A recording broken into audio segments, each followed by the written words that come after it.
Selon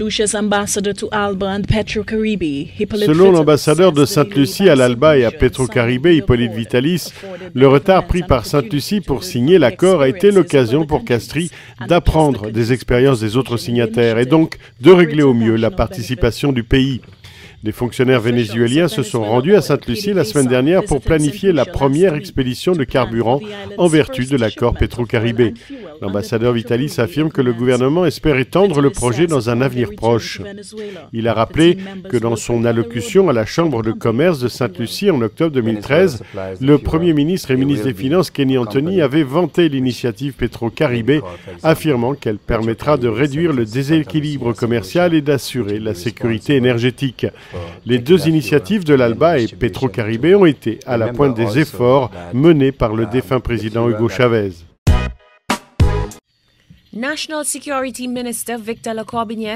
Le ministre de la Sécurité nationale, Victor Lacorbinière, s'est dit très préoccupé par les deux découvertes macabres de corps en décomposition dans le nord de l'île au cours de la semaine écoulée. Il se dit néanmoins convaincu que la police va progresser dans son enquête.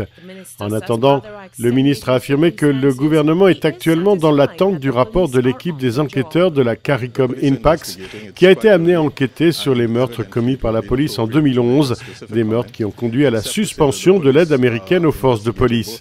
Il a précisé que le public sera tenu informé des résultats dès qu'il jugera approprié de divulguer l'information. La base des gardes-côtes de Foncollet a connu une forte activité dans la matinée de mercredi alors que les agents venaient d'effectuer une saisie majeure de cannabis. L'inspecteur de police responsable des relations publiques a confirmé que 2 personnes sont en garde à vue suite à l'importante saisie de plus de 500 kilos de drogue. Il a déclaré qu'un bateau, le Slick, alimenté par des moteurs hors-bord de forte puissance, a été intercepté par les gardes-côtes au large de Scott's Head au cours d'une opération de police. Un Dominiquais et un ressortissant de Saint-Vincent étaient à bord du bateau au moment où il a été intercepté. Il devrait comparaître devant un juge de Roseau dans les prochains jours.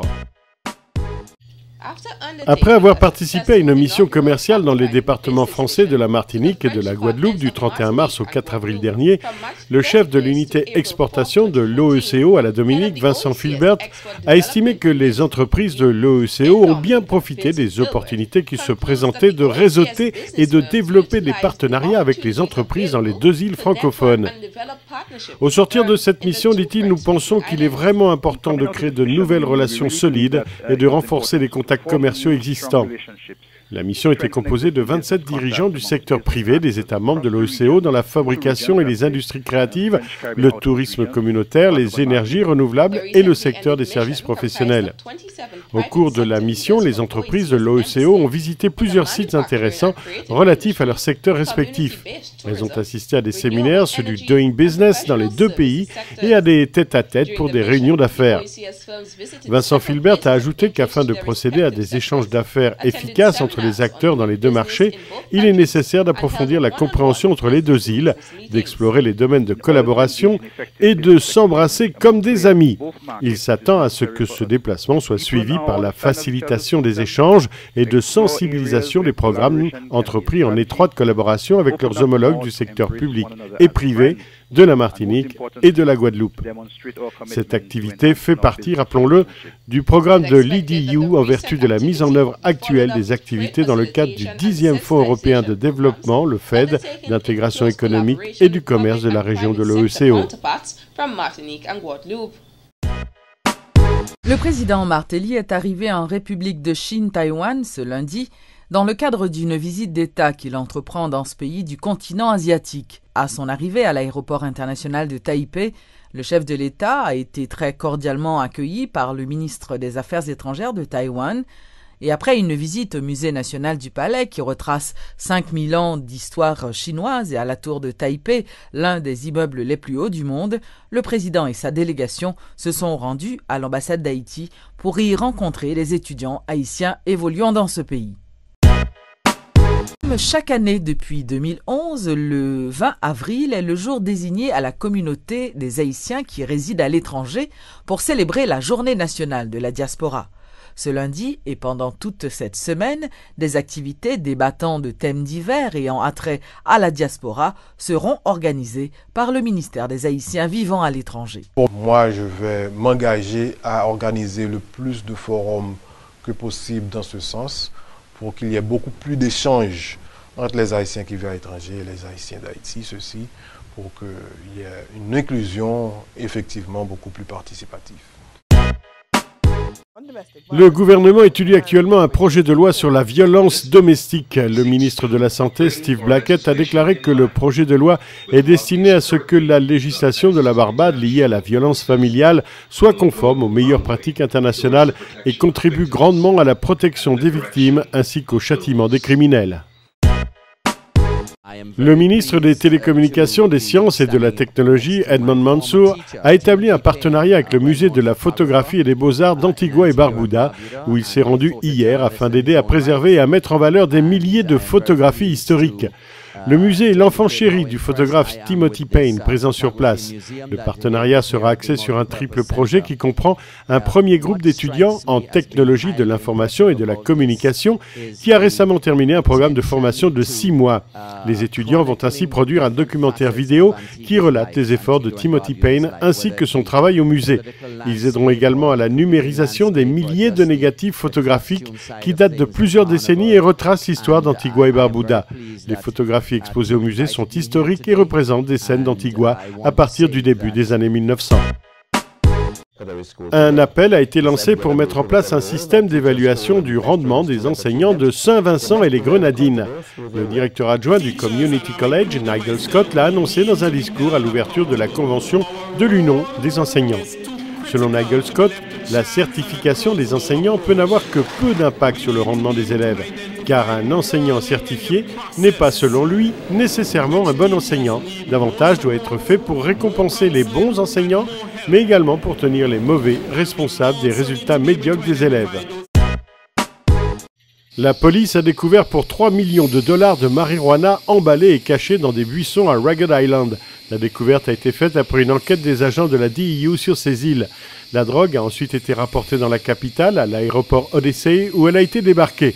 Pour l'instant, personne n'a fait l'objet de poursuites, mais la police espère procéder à des arrestations dans les prochains jours.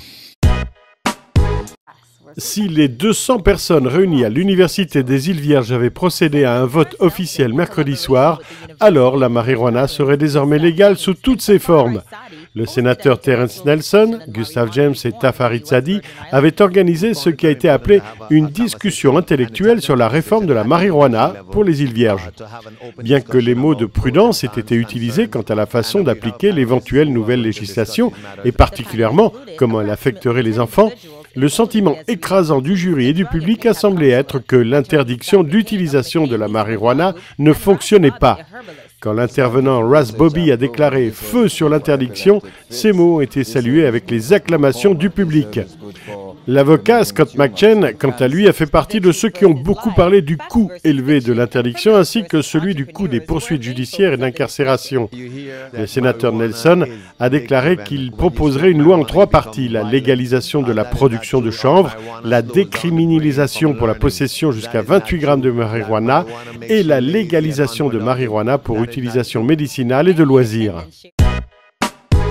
Le ministère du Tourisme et des Loisirs organise une série de consultations nationales sur la politique du tourisme. Le but de ces consultations, qui se tiendront dans les paroisses à travers toute l'île, est d'obtenir des informations précieuses des intervenants communautaires et des partenaires touristiques. Le projet de livre vert communautaire sur la politique du tourisme, un effort de collaboration entre le ministère du Tourisme et des Loisirs et le Fonds d'investissement social de la Jamaïque, a été déposé au Parlement en février de cette année. Le ministre du Tourisme et des Loisirs, Damian Crawford, a déclaré que, conformément à son mandat de tourisme pour tous, le ministère a travaillé à diversifier les produits touristiques pour s'assurer que chaque Jamaïcain ait la possibilité de bénéficier du tourisme. Le ministre a ajouté que la diversification des produits est aussi importante que celle des marchés. Vous ne pouvez pas vendre les plus belles plages de la Jamaïque à un Brésilien parce que les Brésiliens pensent qu'ils ont les meilleures plages, a-t-il dit. Nous devons également diversifier les bénéficiaires du tourisme qui ne peut pas être perçu comme destiné seulement à quelques-uns et seulement pour les riches, a-t-il ajouté. La politique du tourisme communautaire jettera les bases d'un secteur du tourisme équitable et durable en Jamaïque qui profite aux communautés par le développement économique, la création d'emplois et le développement des infrastructures.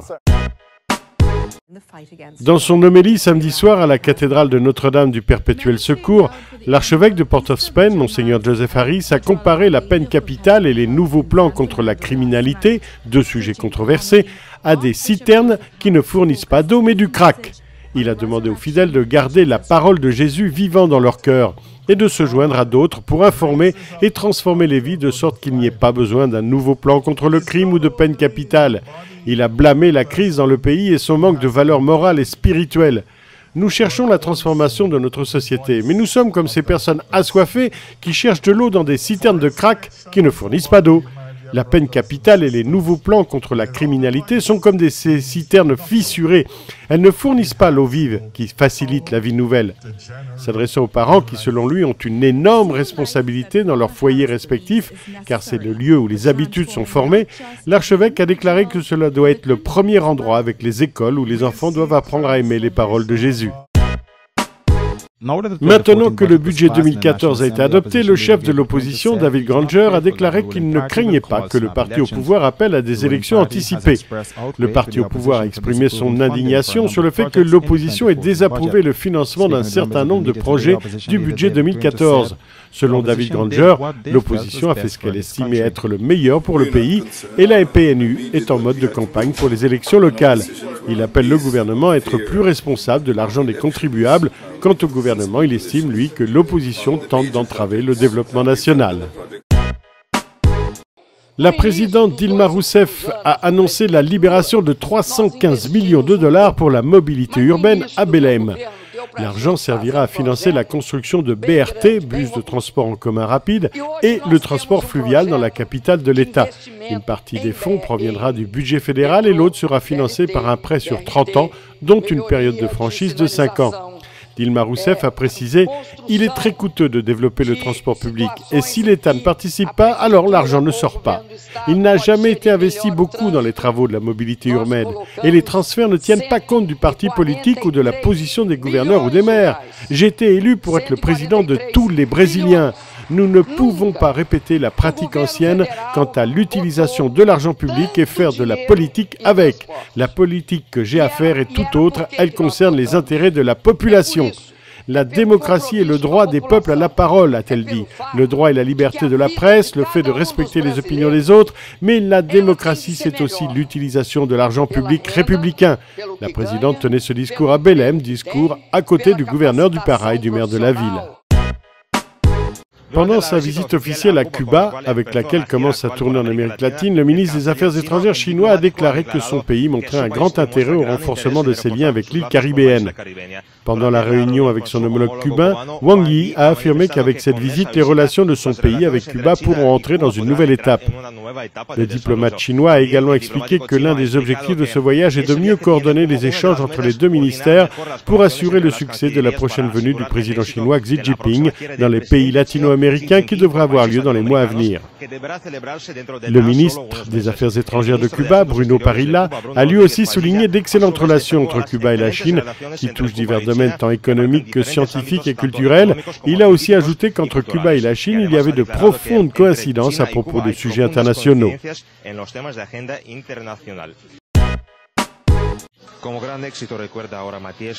Mathias Arndt, membre du groupe allemand Core, se rappelle de leur passage à Cuba pendant leur tournée où ils sont venus suite à l'invitation du groupe de rock Tendencia.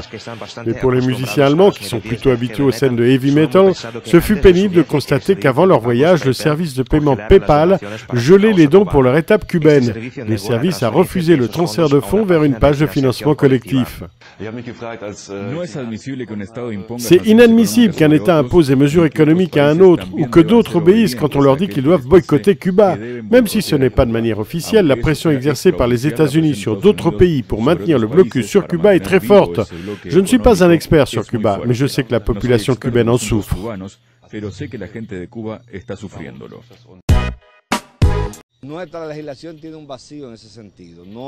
Notre législation a un manque à ce niveau. Il n'y a pas d'institution qui puisse assurer le suivi de ce type de fraude. Telex Free n'était pas une société enregistrée dans le marché de valeurs Et ce n'était pas non plus une institution d'intervention financière. Alors, dans ce sens, nous ne sommes pas responsables. Face à cette manifestation du surintendant, je comprends que l'on doit agir pour promouvoir des solutions légales nécessaires à la prévention de ce type d'activités frauduleuses.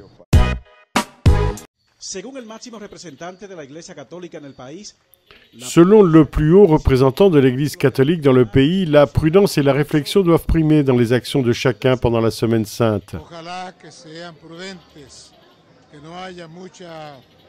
Pourvu qu'ils soient prudents, qu'il n'y ait pas de beuverie, que ce soit un moment de tranquillité, de repos. Beaucoup de personnes préfèrent sortir.